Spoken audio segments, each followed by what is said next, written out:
është besimi i juaj? Ju jeni ende në mëkatet tuaja. Këto vargje, këtë pasazh nga fjala e shenjtë Bibla e kemi nga apostulli Paul, i cili Zoti e ka sjellë deri tek trojet tona në Iliri të shpall këtë ungjell, këtë ringjallje, këtë Krisht, këtë Zot, këtë fest, këtë jetë, këtë shpëtim, këtë falje, këtë falës. Dhe ai pse u shkroi kështu Korintasve?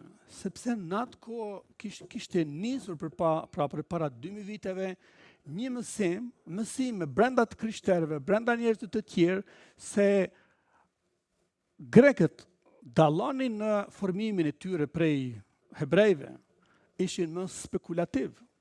Edhe kishin nisur të shpërndanin mësime që nuk ishin të qëndrueshme. Jo, ai nuk është ringjallur.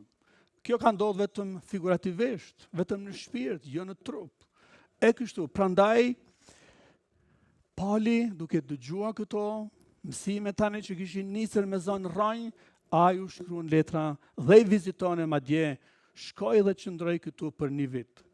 Në pjesën e parë të pasazhit këtu, çësia dhe çfarë po flet Pali ai është duke ngritur fakte historike se Krishti është kryqëzuar, ka vdekur, është varrosur, është ringjallur, është shfaq dhe është ngritur në lavdi. Edhe si është duke operuar tani me këto fakte Pali, duke thënë, hey, edhe sot janë dëshmitar atyre që ju shfaq. Ju shfaq Jakobit, ju shfaq Pjetrit, ju shfaq 2-3 herë të 12-ve.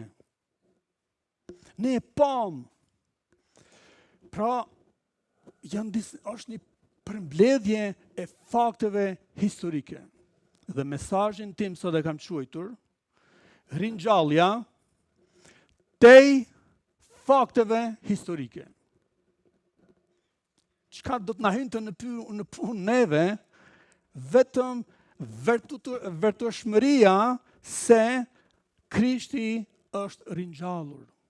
Se ai jeton, nëse është puna vetëm te faktet.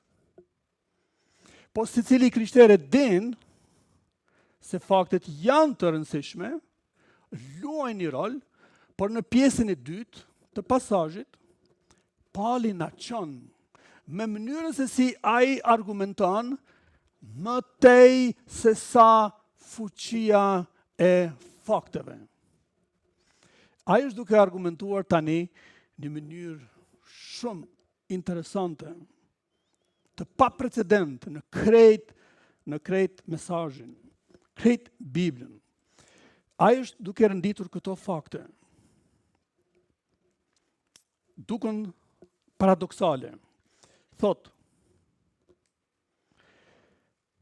ka ringjallje sepse Jezusi u ringjall.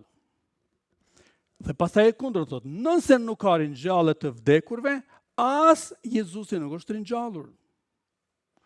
Nëse Jezusi nuk është ringjallur, predikimi jonë është i kotë. Bajni theksin se ku po e vendos Pali. Nëse nuk është ringjallur Krishti, predikimi jonë është i kotë. Shikoni me çfarë peshe argumentuese është duke folur njeriu i Perëndis, apostulli Pali. Nëse nuk ka ringjallje të Jezusit, atëherë ne thot jemi dëshmitar të rrem të Perëndis. Shiko. 5. Në qovë se Jezu Krishti nuk është ringjallur, i kot është edhe besimi jonë. Pra, i kot keme përpara fjala, shpallja. E tash thot se është i kot edhe besimi jonë. Dhe argumenti i 6. Nëse Jezu Krishti nuk është ringjall, atëhere ne jemi ende nën mëkatet tona. E fundit, edhe ata që vdiqën duke shpresue e besue në Jezusin, ata janë të humbur. Shikuj gjeni këtë fuqi argumentuese në cilin do tjetër religion, besim, filozofi, çfarë të qoftë. Shikoni, për ju që studioni sidomos shkencat juridike, si ndërtohen faktet dhe argumentet këtu. Pra, mënyra se si është duke folur Pali këtu, vëllezër dhe motra, është unike, edhe ai është duke folur me një lloj logjike kështu. O krejt, o hiç. O kështu, o ndryshe është rren. Nëse nuk është kjo e vetmja pikë kështu, atëhere Jezusi thot o ringjall, o gjithçka shembet. Krejt tjerat bin poshtë. S'ka rëndësi sa jemi njerëz të mirë, nuk ka rëndësi sa lutemi, nuk ka rëndësi se sa mblidhemi, nuk ka rëndësi se sa ne dojmë një tjetrin, nuk ka rëndësi se çfarë ndërtesash ka, nuk ka rëndësi se çfarë bibliotekash kemi bën, nuk ka rëndësi çfarë rrugësh kemi bën, emra asnjë gjë nuk ka nëse ai nuk është ringjallur. Çdo gjë Pali thot është e kotë, e hedh poshtë, zvlen. Shikoni ku na dërgon edhe ku ai na vendos fuqin e peshës së faktit të argumentimit, po ashtu. Pali vazhdon me këtë logjik, thot, o kjo, o asgjë tjetër hiç. Se s'ka ringjallje, kur gjë më tjetër s'ka, ne jemi mjerana. Ai thot, unë po argumentoj me shpatulla për muri. Është i fundit, argumenti i fundit. Ata që luajnë poker, kjo është ju me thonë, unë po luaj me kartën e fundit. O, fitova krejt, o, humba krejt. Nëse Pali do luante poker, ai kështu kishte me bë. Ai është duke folur të krishterëve në këtë mënyrë. Unë vetëm kam dëgjuar dhe kam parë nëpër filma si luajnë ata poker. E bojnë me të fundit. Ja fiton krejt, ja humb krejt. Nuk ka diçka në mes. Krishterimi nuk është bë lara, pak të vërteta, pak me vjedh aty, pak me përshtat, edhe me qitë në kam. Kush mundet me ngrit në kam të vdekurin? Kush mundet me ngrit në kam e me kthy aty ku ishte? Krishtin, përveç fuqia e tij e ringjalljes. Pra Pali vazhdon. Thot, ose është kjo kështu, sepse kur gjë tjetër nuk ka çka më fsheh, ose krejt kjo mister është për me hedh poshtë. Kjo, me fjalë tjera, Pali po thot, kjo është një vërtetë e madhe që unë po e shtroj përpara jush sot, është ose është për vdekje, ose është për lavdit Perëndis. Kthem prapa s'ka. Pra dhe kryqëzimin Pali e ka vendos si pikën themelore të bastit të tina, prap me fjalën e pokerve. Edhe këtë e thot në atë mënyrë që kjo çështje nuk është e negociueshme. Kjo çështje e ringjalljes, e kryqëzimit tina, e ngritjes tina, nuk është në çështje që negociohet. Ky bast është bën nga Perëndia për shpëtimin tonë. Ky bast është vendos për gjithë ata që do të shpëtojnë. Ku do ta vendosësh ti dorën tënde? Në lojrat popullore shqiptare janë dy. Kapuçja quhet një, edhe tjetra është një lloj modifikimi, ka malësia jon, i thojnë filxhanës. Ku është kokra? Ku është bosh edhe ku është kokra? Ku është e vërteta? Ku është pika? Ku është basti i Zotit? E Pali është duke thonë, ja ku është. Hej, mos shkoni te ato tjera që janë bosh. Janë lara, duken, i kanë shtremruar pak, janë krejt gracka, Ja ku është? Kjo është kjo.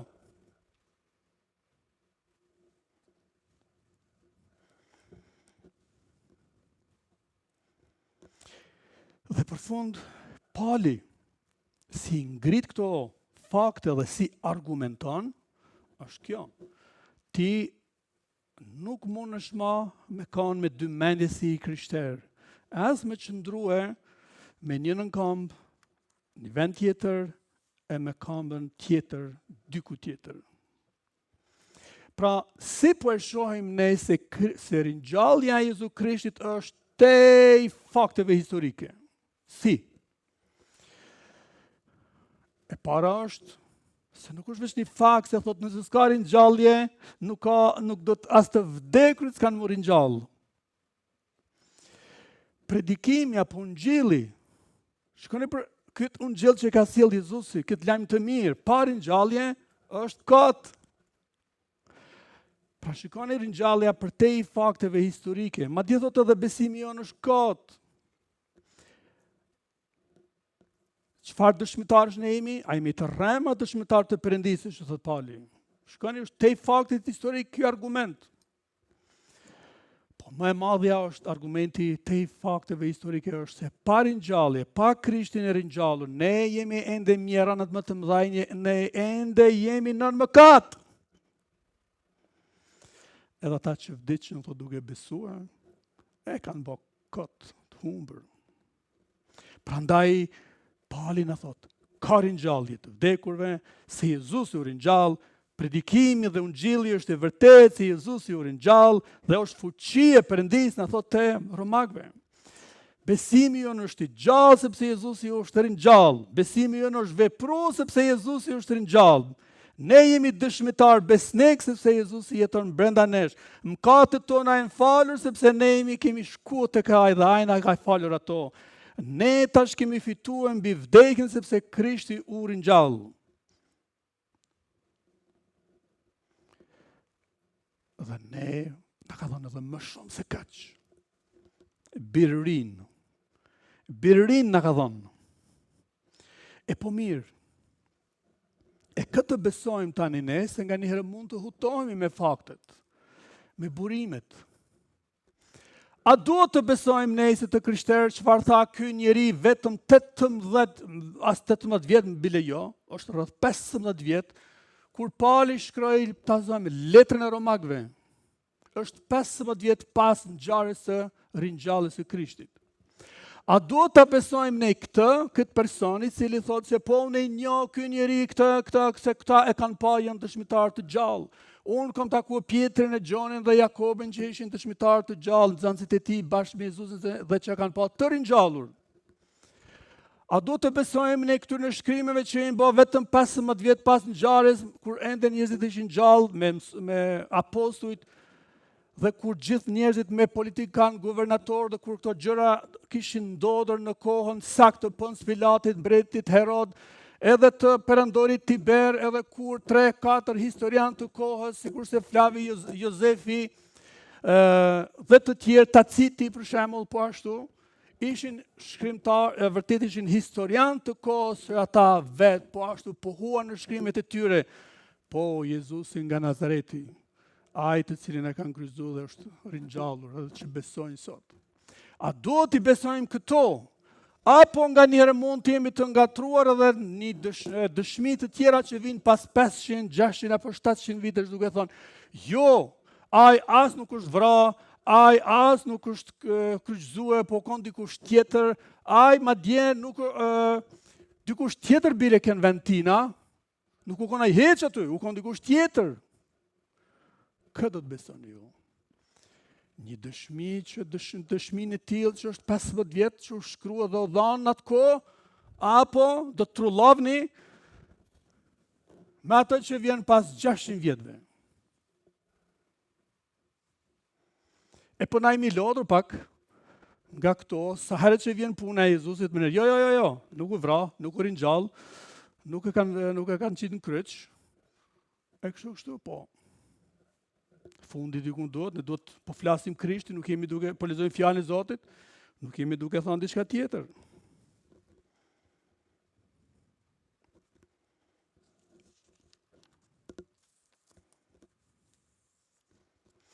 Po mirë, nëse shikojmë edhe pak më ndryshet, këto të fundit që i thash, a ka pra mundësi, hajde ta zojmë, të luajmë poker pak, a ka mundësi që për 600 vjet e para, të krishterët, të shkret, nuk e kanë ditë hala që Jezusi ka ardhur për fajin dhe mëkatet tona, i ka marrë ato në kryq, u shkryqëzua aty, edhe ka dhënë jetën aty, edhe është varros, dhe pas 3 ditëve është ringjall, e kanë pa personat, edhe pastaj është për 40 ditë u shfaq njerëzve, a ka mundësi që për 600 vjet të krishterët e hershëm nuk i kanë ditë çdo punë? E u dash me prit mas në një tjetër zbulesë me thonë, jo, s'është kështu. E po mirë, sot kam kohë veç një fakt me dhonë për këtë. Si pas ka pas mundësi, pra, që një Pjetër, një Gjon, një Jakob, edhe plot të tjerë nxënësat të Jezusit, me dhanë jetën e tyne për një rrenë, me dhanë jetën e tyre për diçka që kur nuk e kanë pa Jezusin e ringjallur. A ka mundësi? Do shta një njeri trullan më nëshme gjithë që e ka dhanë jetën tu e mashtruhe, po 12 qysh, 12 apostoj. 12 apostoj si kishin mundësi me dhanë jetën kot për diçka që ishte mashtrem, për diçka që ishte fabrikim, diçka që kur nuk ishte ndodhur. Me thonë, hajde që shtu pe bojmë, pe lujmë. Le të luajmë kështu. Jo të dashur, nuk është shtu. Lavdi Zotit për shkrimet që kemi, fuqinë e frymës së shenjtë që ka frymzuar ata persona dhe njëjti frym që është në ne dhe dëshmon se kjo ringjallje është i përjetueshme për ata të gjithë që pranojnë dhe vijnë te Ai, sepse tek i fundit ringjallja nuk është një konstruksion, është një çfarë Perëndia kishte paralajmëruar me kohën nga profeti Isaia, me profetin Danielin, që thotë se do të vritet tek numrat edhe të tjerë. Vëllezër e motra, ringjallja e Jezusit mundi vdekjen. Vëllezër edhe motra, kushdo që afrohet Krishtit, ka një jetë të re, ai jeton edhe mund të thirret.